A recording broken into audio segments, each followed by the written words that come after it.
Welcome to Stories and Songs by Afterglow Music. My name is Joel McCausland. And I'm Kevin Peay, and we've been creating music for a long time. We'd like to tell you the stories behind our songs.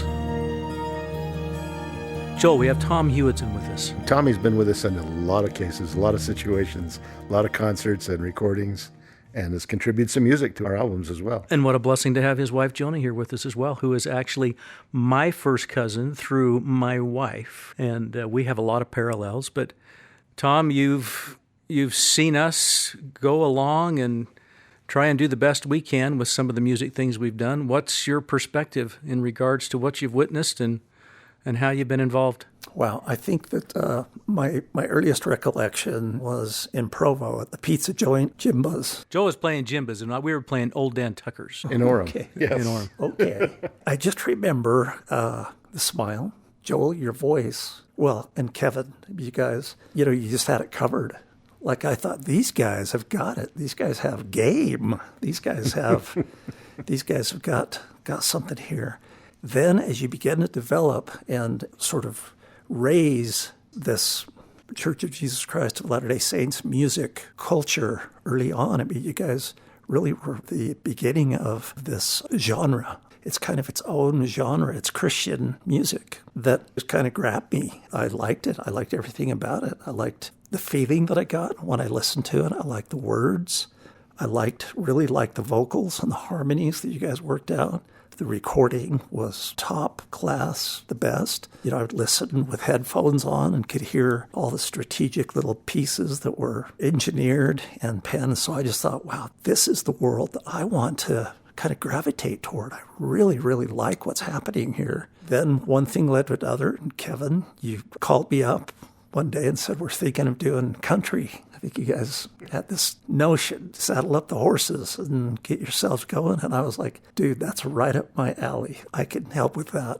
A slightly different genre, but yet the message was still very, very true and pointed for people of our time who are in need, who are looking for help in a relationship or just all sorts of topics and things. There were a few songs that you guys did that really touched my heart about the old home place, the one about the dog. The old dog song. Oh, man. These songs really just brought me to tears. And yet, as I played the guitar for you guys, and we played in front of thousands of people, they all felt the same way I did. And I loved that. I loved being a part of that, knowing that I was just a little piece of a moment that could have helped somebody in their life. So I'm thinking through the timeline of this. This seems to be really pre-Tom Hewitson incredible musician days, because you've gone on to do so much in your musical life. You were part of Enoch Train. You were part of the McCausland and Peay band when we took off in our Nashville world. You have produced and written so many different areas. Was this the beginning of that catalyst to do what you've done musically all these years? Oh, yeah. I mean, the banjo that you play, the mandolin, the guitar, all things that you have done in your musical career has been fascinating. This was somewhat of an early stage beginning. It really was. It was the catalyst. It's a good word to say. And my parents, my mom especially, and her dad were very musical. So I grew up listening to a lot of kind of the early country type music, but I never really experienced the recording side. I've seen it, I watched it on TV, and I thought, boy, that would be kind of a cool thing to try out and do. And it was definitely a turning point working with you guys, for sure. I remember some great concerts, when we were doing the country stuff. Yeah. Get together, and Tom would be up there playing guitar for us and put a little band around him, and it was awesome. That was a great experience to be able to do something in a little different musical style and a little different venue, the stuff we did at Rick's College and a few other places, pretty awesome. Tell us a little bit more how that expanded, what other things you were involved with. Well, let's see. I definitely had a passion for anything creative. I've always enjoyed the art side of creativity and really liked this new hip thing called graphic design, which was relatively new coming back in the early 80s, I guess, late 90s, early 80s. So I got involved in the advertising side of that. I went to the University of Utah and got my degree in graphic design, studied computer graphics as it was just getting rolling.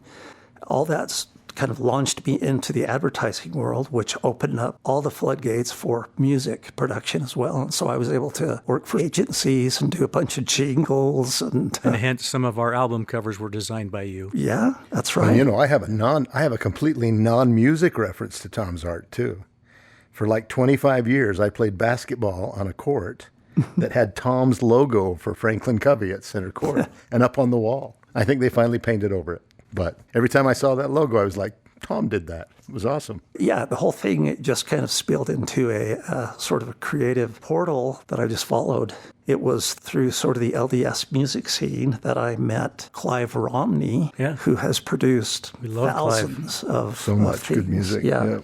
Anyway, he had me come sit in while he was dealing with, I think it was something to do with his arm, and he couldn't quite get the mandolin down. And so he asked if I would sit in, and I said, sure. But little did he know that I had yet to teach myself how to play the mandolin. So I can do it. So I did. I spent a couple of months in my car in the ZCMI Mall parking lot, because at the time I was working for Deseret Book as their art director, and taught myself the mandolin. And so that sort of opened that door. They liked what I did. These were all players that I've grown to love and admire. Players like Rich Dixon. He's played on many, many records. You guys know Rich. Jay Lawrence, drummer. Clive Romney. Rob Honey, bassist, who just incredible people.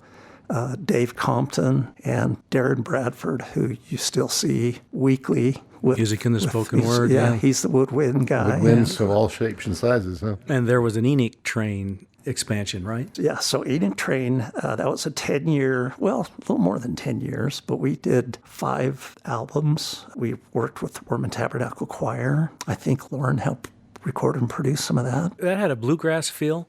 Well, it was definitely a folk origin, but more like world influences. For example, the whole premise behind Enoch Train, and this was a brainchild of Clive, and Jeff was the guy who... the great one and only Jeff Simpson, who we love and adore. Jeff came from, I think he'd come from the Disney world, and came to Utah and decided, I want to make a difference in the LDS music community. So that was just a fun time. So this was after you played with McCausland and Peay, which is, of course, this was after we had gone and done our country stuff. Yep. For about 4 years or so, I think. 5 years, yeah. Yep. Yeah, 1997 to 2000 or something like that.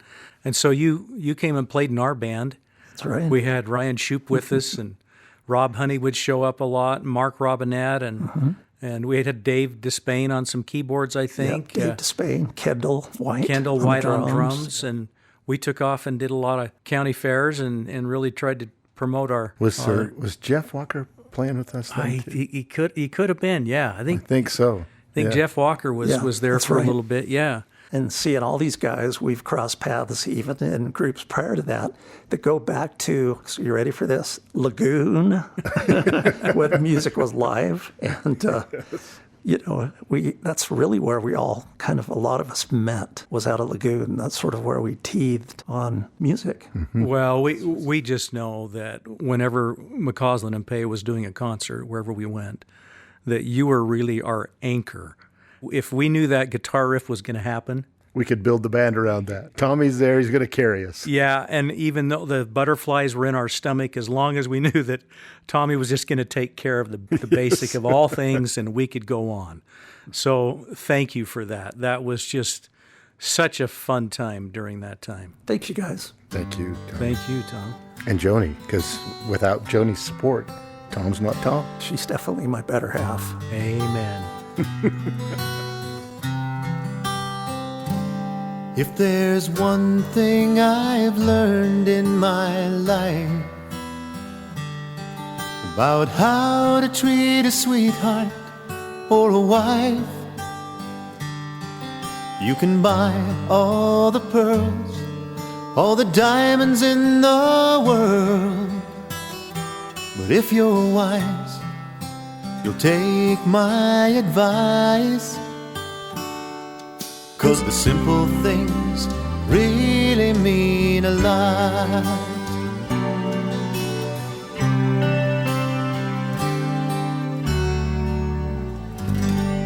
Tom, thanks for taking this time with us and helping us remember these important things from the past. It's been amazing to have you a part of Afterglow all these years. Also with us next is Michael Montgomery.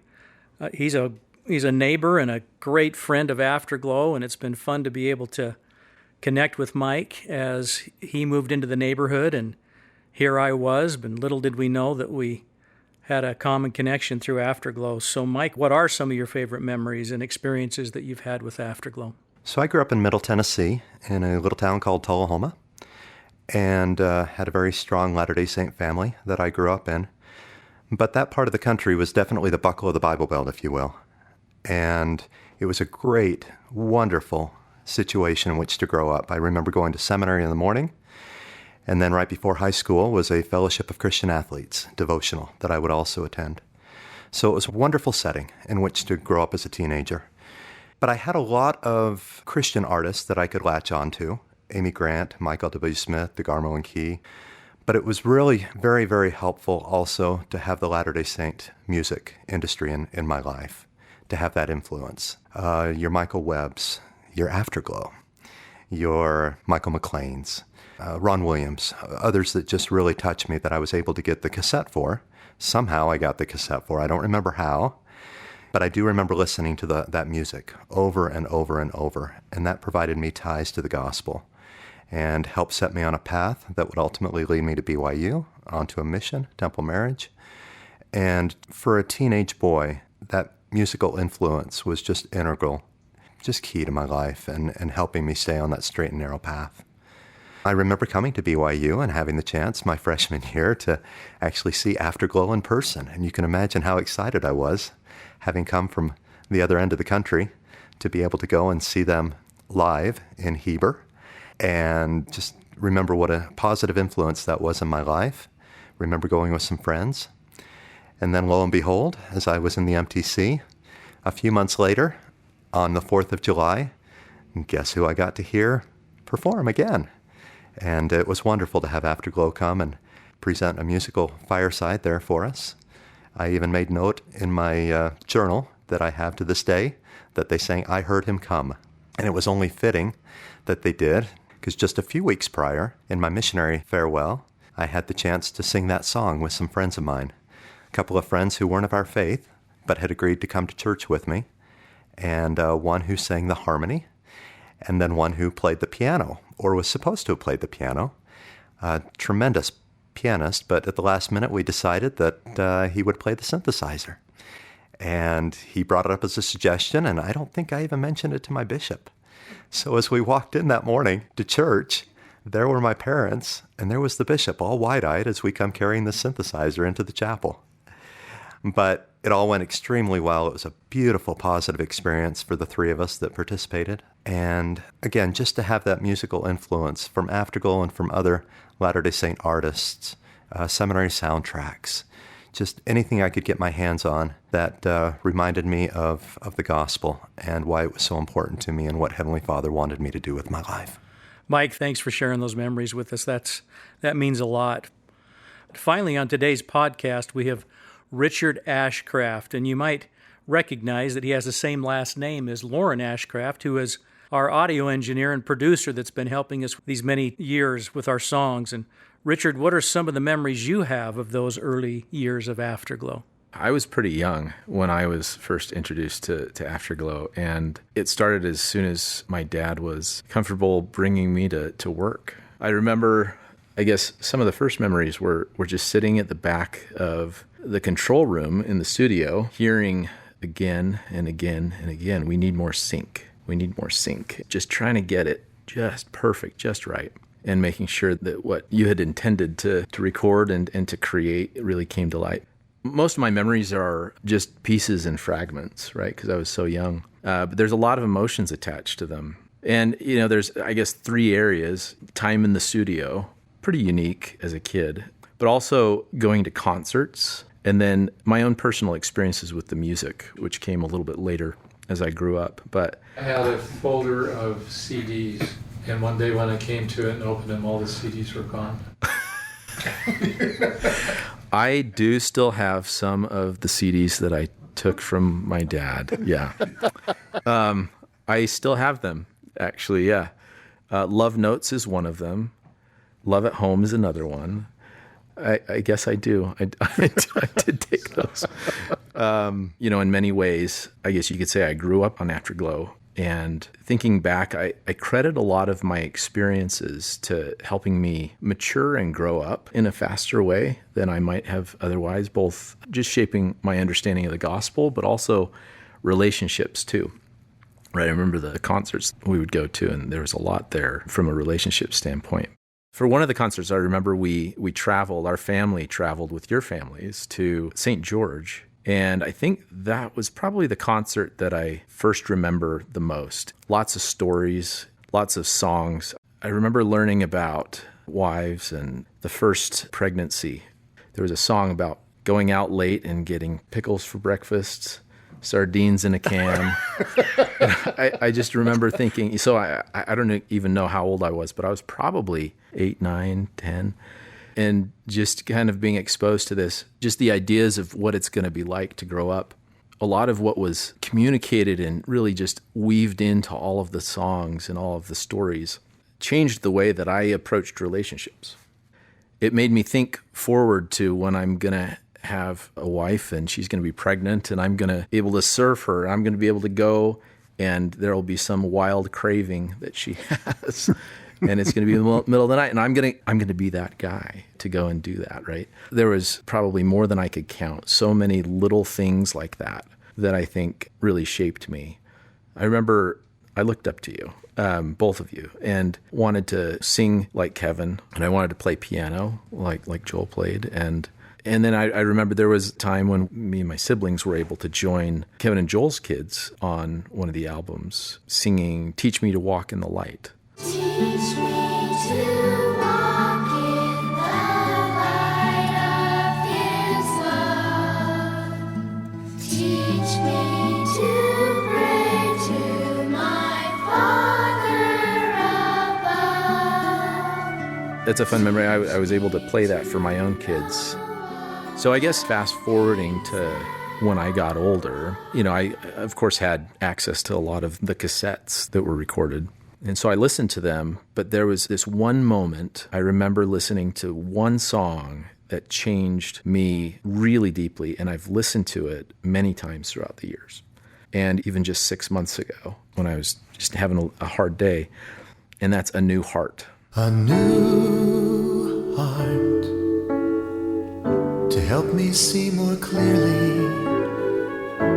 Help me love more nearly like my Savior's love for me. I need a new love. There's something about that one, the humility that it communicates that we can approach our Heavenly Father with has just made a huge impact on me.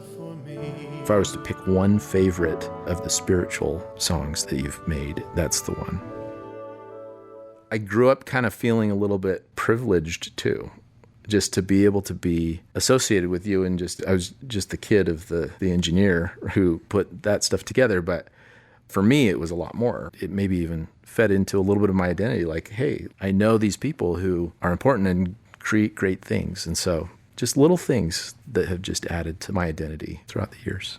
This has been great hearing from each of you. Thanks, gentlemen. Tom, Mike, Richard, we can't say enough in regards to what it means to us to have you share some of your experiences and your feelings regarding the music along the way. So let's wrap up today's podcast with a medley of some of the Afterglow songs. And if you're liking what we're doing, please share. We've got a lot more coming in the future. Thanks, everyone, for listening.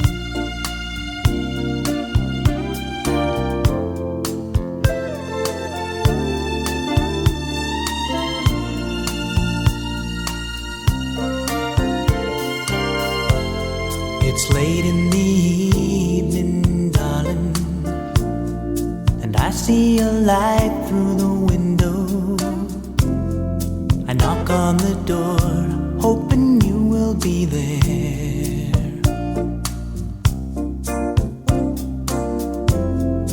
I know our lives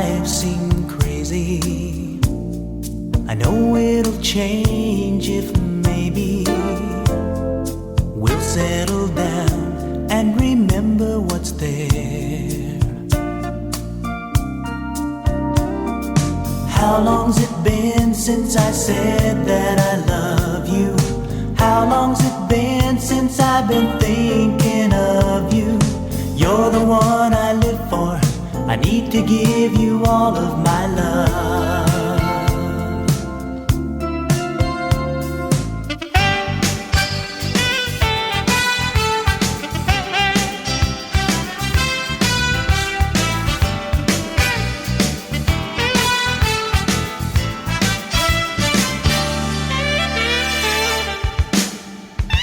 I've been there, and you have too.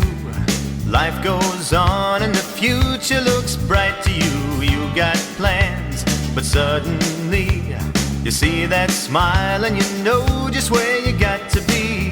You know that life just can't go on without her. Your head is swimming, but you're never gonna doubt her. If it's love, you'll know when it's true. You'll do anything to keep her here next to you. If it's love, you feel it inside. You'll know in your heart there's nowhere that you can hide.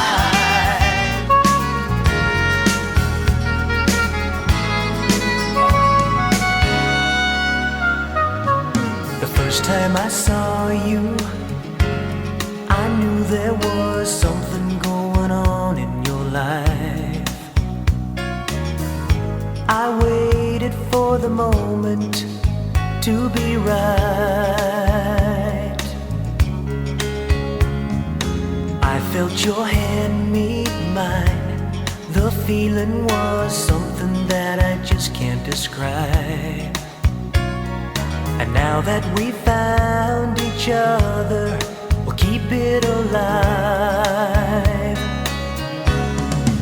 So please hold me and love me, never release me, and always trust me. You are my everything. You are the one who always makes my heart sing. And then there was you came along with your song and captured every beat of my heart.